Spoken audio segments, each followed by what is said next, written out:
Assalamualaikum warahmatullahi wabarakatuh. Shalom, Om Swastiastu, Namo Buddhaya, Salam Kebajikan. Perkenalkan, nama saya Muhammad Kevin Aranda Imron. Saya dari kelas A dan saya mempunyai NIM 1410620063. Sebelum saya mulai kepada presentasi saya pada MPK Kualitatif ini, saya ingin berterima kasih kepada Tuhan yang Maha Esa dan Maha Adil dan Maha Kasih dan Maha Penyayang, dan kepada tuntunan kita semua yang Muslim, Nabi Muhammad SAW.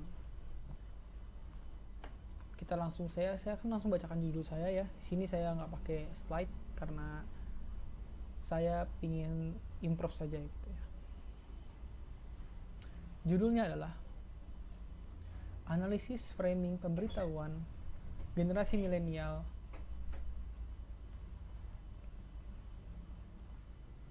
maaf saya terpotong ya. Jadi analisis framing pemberitahuan generasi milenial dan pemerintah terkait COVID-19 di media online pada tahun 2020. Kebetulan pada tahun 2020 itu ada pandemi ya yang mengefek kita semua gitu. Saya pengen kulik balik sih saya pengen meneliti nih tahun 2020 tuh framingnya apa sih terhadap pemberitaan generasi milenial dan pemerintah terkait COVID ya di media online.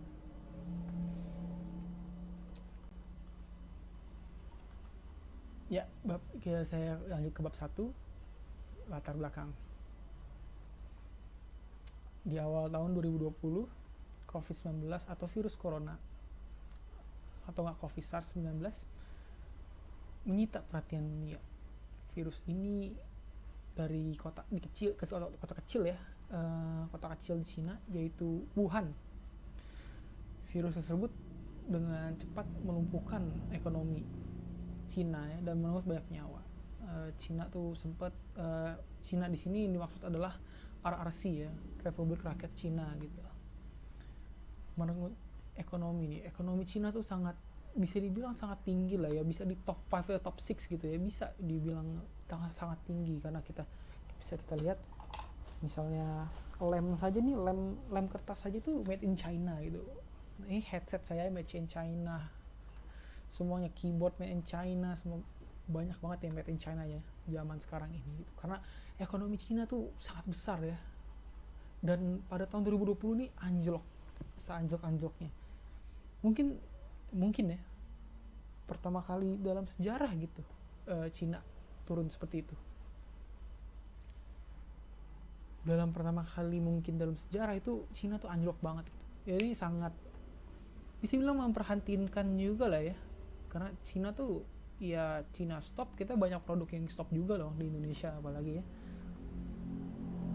Virus COVID-19 akhirnya menyerang negara lain nih. Pertama tuh hanya di Cina ya, pertama di RRC, menyebar di RRC. Tidak lama lagi waktu itu saya masih SMA ya, posisi 2020 saya udah mau lulus, tinggal TBK dan lain-lain. Saya mendapatkan berita itu di bulan Maret,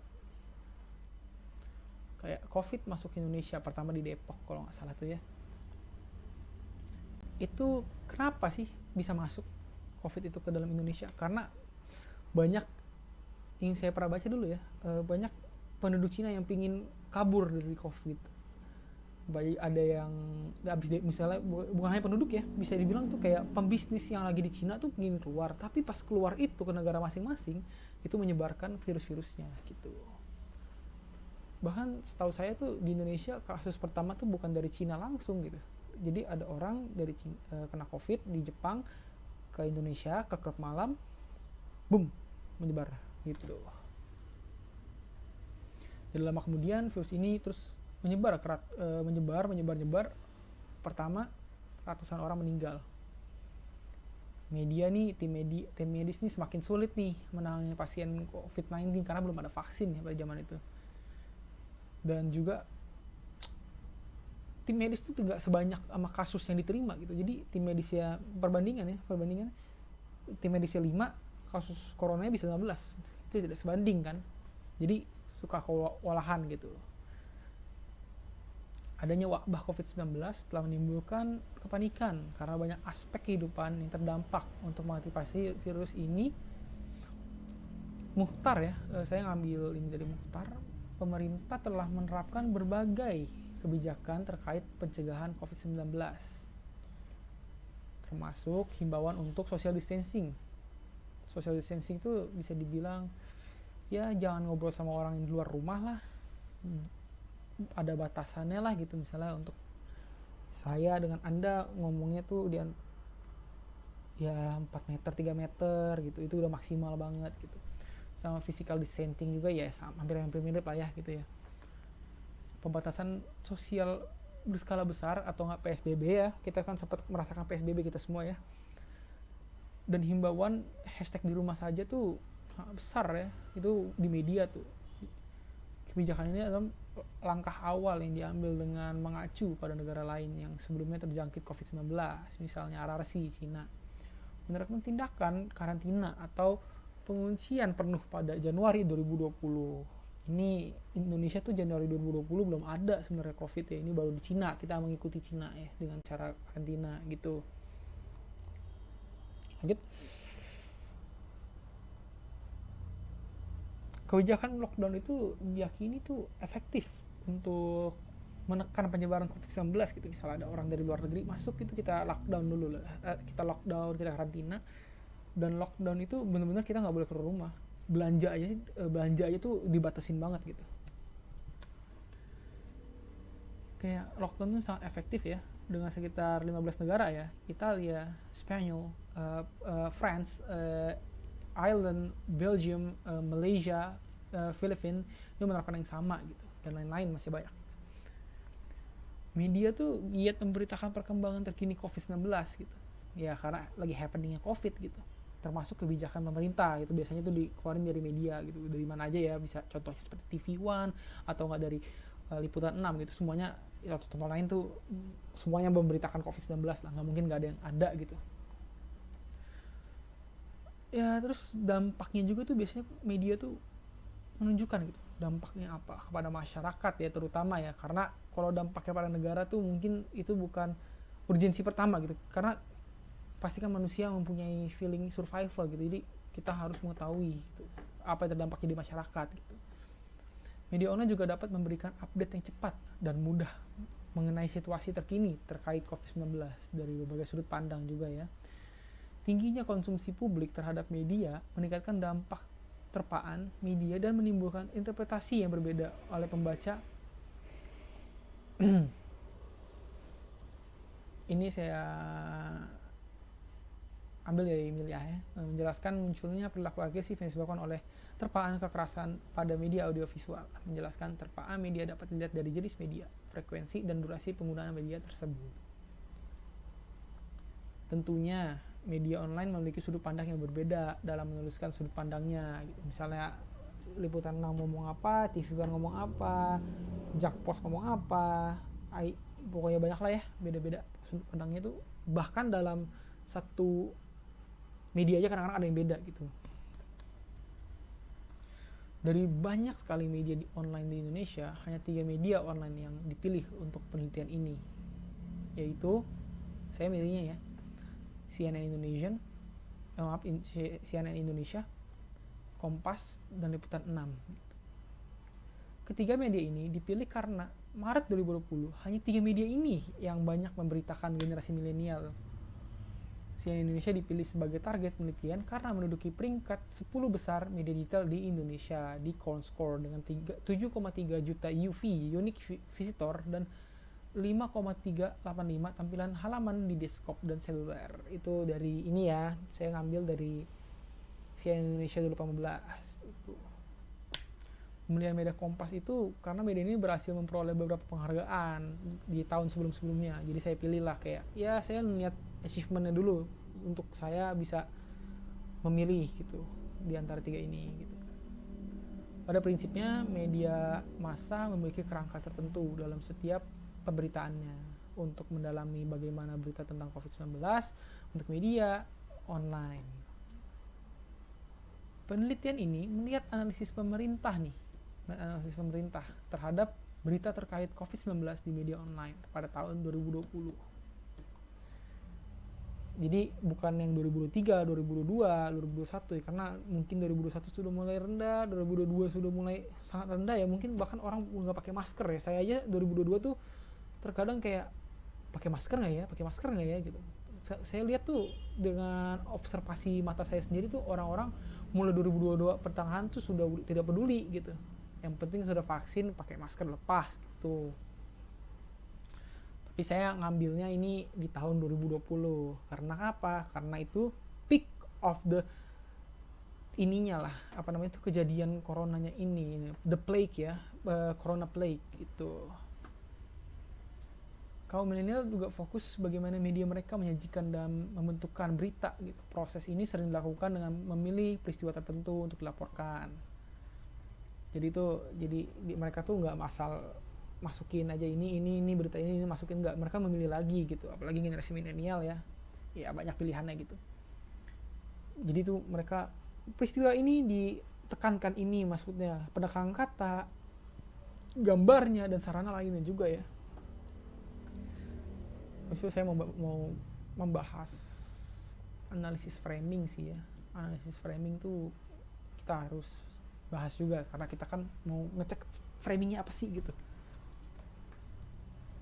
Analisis framing merupakan salah satu metode analisis teks yang termasuk dalam kategori penelitian konstruksionis. Paradigma ini memandang realitas kehidupan sosial bukan sebagai realitas alamiah, melainkan sebagai hasil konstruksi. Karenanya, konsentrasi analisis pada paradigmanya konstruksionis adalah menentukan bagaimana peristiwa atau realitas tersebut dikonstruksi, dengan cara apa konstruksi itu dibentuk.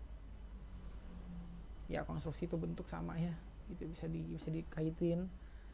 Framing didefinisikan sebagai proses membuat pesan lebih terlihat gitu. Jadi framing itu ya seperti namanya gitu ya. Jadi kita misalnya ada foto di frame sama foto yang tidak di frame, mana yang lebih lihat yang di frame kan? Ya seperti itu aja.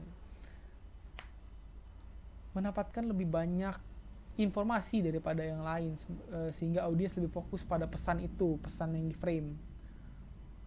Menurut Pandan Koshiki, itu yang saya baca ya di buku Media Massa, ada 2 pemahaman yang berkaitan dengan framing.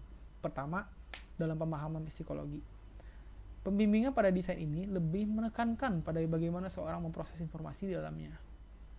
Framing berkaitan dengan struktur dari proses kognitif, yaitu cara seorang memproses jumlah informasi tertentu dan disajikan menurut skema tertentu. Kedua, pemahaman sosiologis. Sudut pandang ini lebih mementingkan konstruksi sosial atau realitas. Frame ini dipahami sebagai proses bagaimana seseorang mengklasifikasikan, mengorganisasikan, kayak masukin ke dalam box gitu. Misalnya kita ada berita, kita masukin ke dalam box gitu, mengorganisasikan, menafsirkan pengalaman sosialnya untuk mengerti dirinya dan realitas di luar dirinya gitu. Framing pada proses produksi berita, kerangka kerja dan rutinitas organisasi media, pembingkaian peristiwa. Mengapa peristiwa itu dipahami dalam bingkai tertentu, bukan hanya karena struktur wartawan, tapi juga karena proses kerja dan institusi media yang secara langsung atau tidak langsung mempengaruhi pemaknaan peristiwa. Habis itu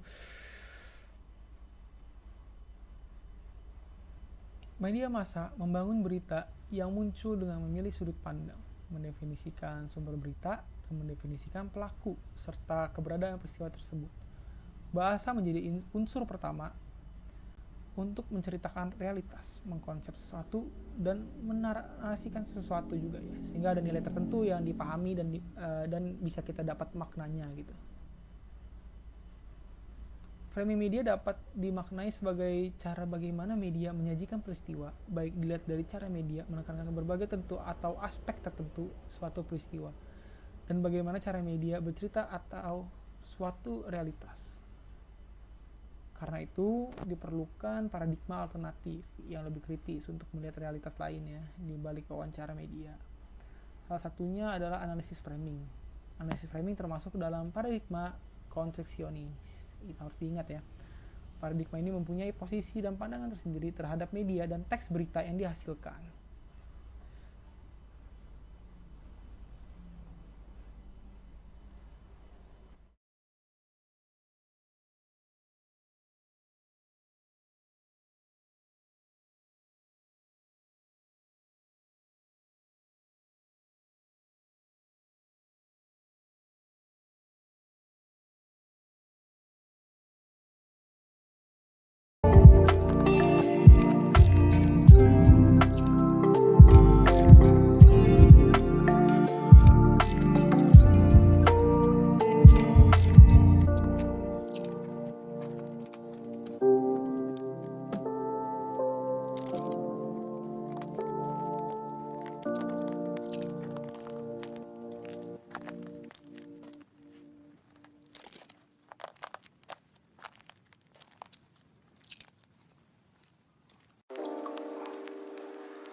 Ya, jadi saya mau membacakan rumusan masalah, fokus penelitian dan lain-lain ya.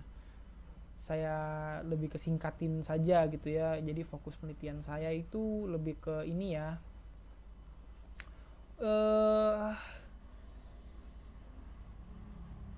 Analisis framing sih ya, pemberitaan pada generasi milenial dan pemberitaan terkait COVID-19 di media online gitu.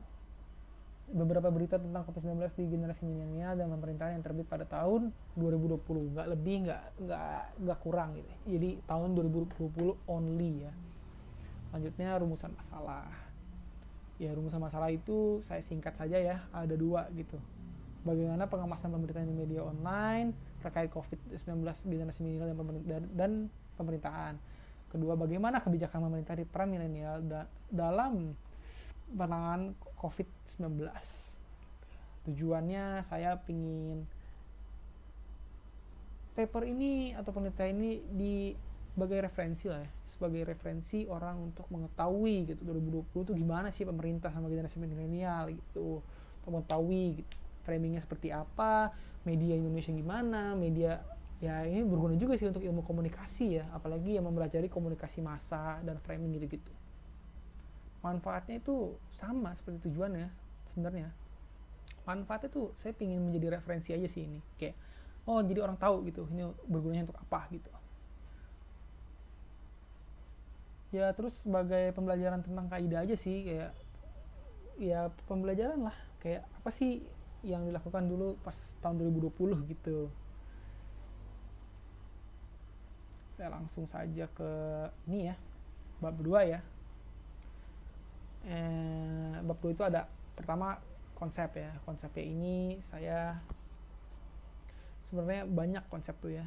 Jadi saya ingin membicarakan tentang analisis framing dulu gitu.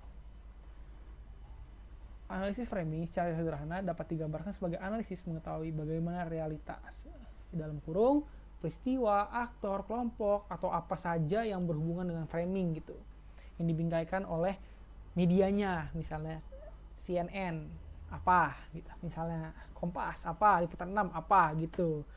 Jadi kita akan menganalisis framingnya itu seperti apa, pasti berbeda-beda ya. Selanjutnya saya ingin ngomong tentang bagaimana sih media itu mengkonstruksi realitas gitu. Wartawan dan media yang secara aktif membentuk realitas. Biar lebih spesifik ya, bagaimana media membingkai peristiwa dan konstruksi tertentu, sehingga yang menjadi titik perhatian bukan apakah media itu memberikan negatif atau positif, melainkan bagaimana bingkai yang dikembangkan oleh media gitu. Saya tuh tidak mau melihat media ini negatif nih, ngomonginnya ini nih, media ini positif banget nih, ngomonginnya ini gitu. Nah, saya tuh lebih fokus tuh apa yang dibingkaikan gitu.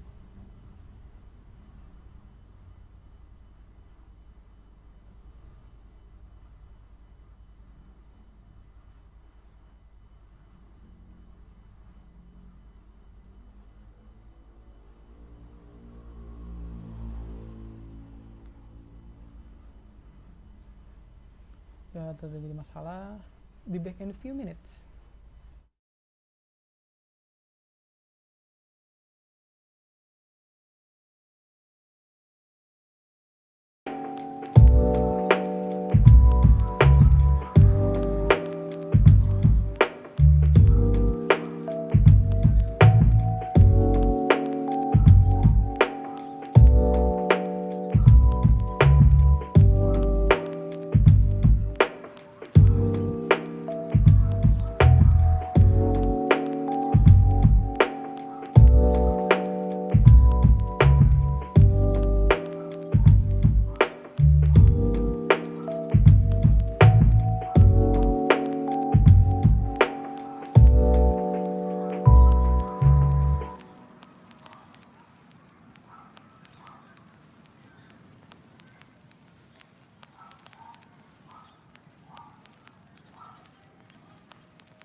generasi ini tuh maaf tadi kemit, generasi ini tuh gen Y itu analisis framing itu ya, kita teori generasi milenial tuh banyak berbeda-beda di setiap orang gitu, di setiap ahli itu beda-beda. Ada yang bilang 1970 sampai 2000, ada yang bilang 1983 sampai 2001.